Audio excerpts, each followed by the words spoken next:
এমন কিছু মুসল্লি রয়েছে যে মুসল্লিদের জন্য ধ্বংস। আল্লাহ পাক রব্বুল আলামিন সূরা মাউনের মধ্যে বলেন, ফাওয়াইলুল লিল মুসাল্লিন, এমন কিছু মুসল্লি রয়েছে ওদের জন্য ধ্বংস। এরা কারা?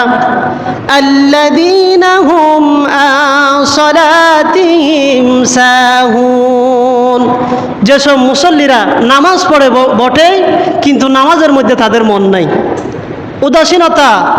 নামাজ পড়ে এদিকে হাত দিয়ে টুপি লাগতেছে, হাত দিয়ে জামা লাগতেছে, মন মানসিকতা নামাজের মধ্যে নেই। ওইসব নামাজীদের জন্য আল্লাহ পাক রব্বুল আলামিন কি বলেছেন? ধ্বংস বলেছেন।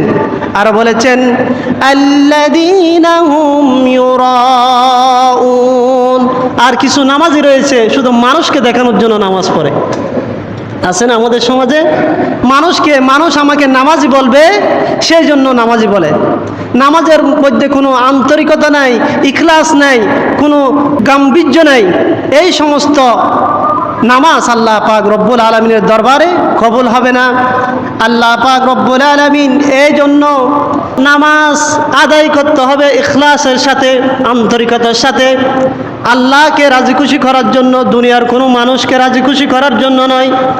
আল্লাহ পাক রব্বুল আলামিন সূরা ফুরকানের 23 নম্বর আয়াতের মধ্যে বলেন, وَقَدِمْنَا إِلَى مَا عَمِلُوا مِنْ عَمَلٍ فَجَعَلْنَاهُ هَبَاءً مَنْثُورًا।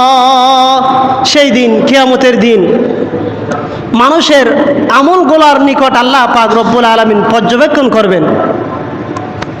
যাদের আমলের মধ্যে ঈমান ছিল না, আন্তরিকতা ছিল না, ইখলাস ছিল না, ওই আমলগুলাকে আল্লাহ পাক রব্বুল আলামিন ধূলিকণার মতো বিতাড়িত করে দিবেন। ওই আমলগুলাকে আল্লাহ পাক রব্বুল আলামিন গ্রহণ করবেন না। আল্লাহ পাক রব্বুল আলামিন পবিত্র কোরআনের মধ্যে আরো উদাহরণ দিয়ে বুঝান, বান্দাকে বুঝান, কেন আমি তোমাদের আমলগুলা গ্রহণ করব না।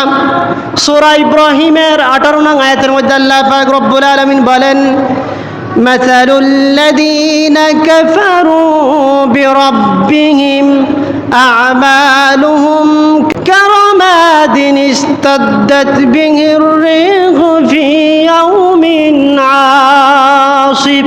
যারা আল্লাহ পাক রব্বুল আলামিনকে বিশ্বাস করে না, আল্লাহ পাক রব্বুল আলামিন তাদেরকে মেসাল দিয়ে বুঝান, উদাহরণ দেন। কিভাবে? আল্লাহ তাআলা ছায়ের সাথে উদাহরণ দিয়েছেন।